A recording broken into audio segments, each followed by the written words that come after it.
ओम नमः शिवाय। हिंदू कहानी संग्रह में आप सभी का स्वागत है। दोस्तों, आज बहुत ही सुंदर कहानी, भूत को बनाया बंदी।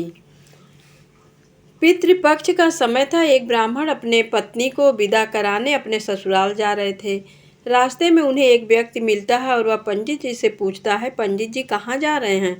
पंडित जी उस व्यक्ति को बताते हैं कि वह अपनी पत्नी को विदा कराने ससुराल जा रहे हैं। इस पर वो व्यक्ति बोलता है, अभी तो पितृपक्ष का महीना चल रहा है और इस महीने में कोई भी शुभ कार्य नहीं किया जाता।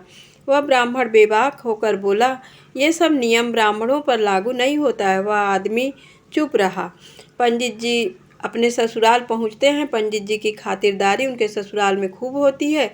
विदाई के लिए लड़की के घर वाले मना करते हैं कि अभी पितृपक्ष चल रहा है, ऐसे में कन्या की विदाई नहीं हो सकती। किंतु पंडित जी अपने हठ पर अड़े रहे। विदाई आज ही होगी। ससुराल वालों ने कन्या की विदाई कर दी। पंडित जी कन्या को लेकर अपने घर को निकल जाते हैं। चलते चलते उस ब्राह्मण को प्यास लगी। वह एक कुएं के पास आकर रुका और लोटा डोरी से पानी निकालने लगा। एक व्यक्ति पुनः ब्राह्मण के पास आता है और पानी पिलाने के लिए आग्रह करता है। पंडित जी जैसे ही लोटा कुएं में डालते हैं, वह व्यक्ति पंडित जी को उठाकर कुएं के अंदर डाल देता है। वह व्यक्ति पंडित जी का वेश बनाकर कन्या को लेकर पंडित जी के घर निकल पड़ता है। घर पर कन्या का स्वागत हुआ। दोनों खुशी खुशी रहने लगे।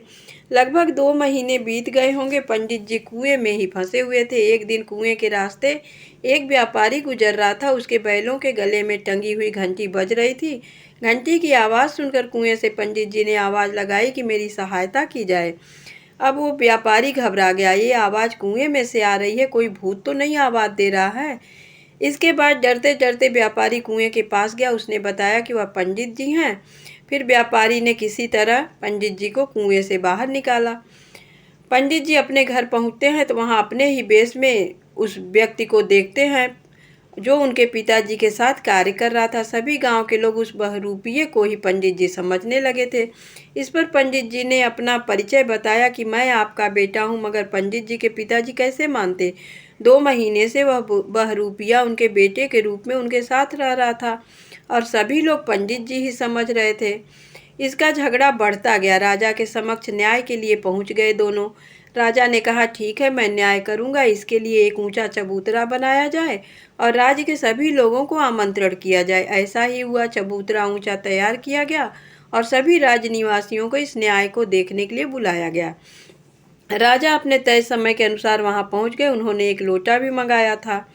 राजा ने दोनों पंडित जी को वहां पुनः पूछा कि असली कौन है और नकली कौन है, किंतु दोनों अपने आप को असली साबित करते रहे। इस पर राजा ने बोला कि जो भी सबसे पहले इस लोटे में घुसकर बाहर निकलेगा, मैं उसको न्याय दूंगा। इस पर एक पंडित जी झट से उस लोटे में घुस गए। बस क्या था, राजा ने लोटे का मुंह ऊपर से बंद कर दिया। अब वो अंदर से चिल्लाने लगे कि राजा मुझे क्षमा कर दो, अब मैं ऐसी गलती फिर नहीं करूंगा। बस क्या था, लोगों को पता चल गया था असली पंडित जी कौन है, क्योंकि मानव रूप में कोई भी व्यक्ति लोटे के अंदर प्रवेश कैसे कर सकता था।